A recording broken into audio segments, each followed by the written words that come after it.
Selam arkadaşlar, ben yeni Gülsem İşko anten sahibiyim. Gülsem'in bu gördüğünüz videoyu çaldığını size kanıtlayacağım. Hadi geçelim. Burada aratıyorum.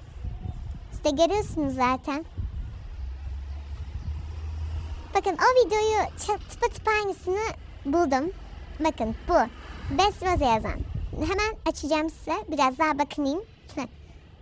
Bu. Bakın sadece yazı tipini değiştirmiş. Çalmadığım 50 olmasın diye. Ama çalıyor. Bakın sadece o yazı yapmadım. Yazısını kırmızı değil de beyaz yapmış yani. Biraz daha geziniyorum. Şimdi bakıyorum. Belki daha benzeri çıkar diye.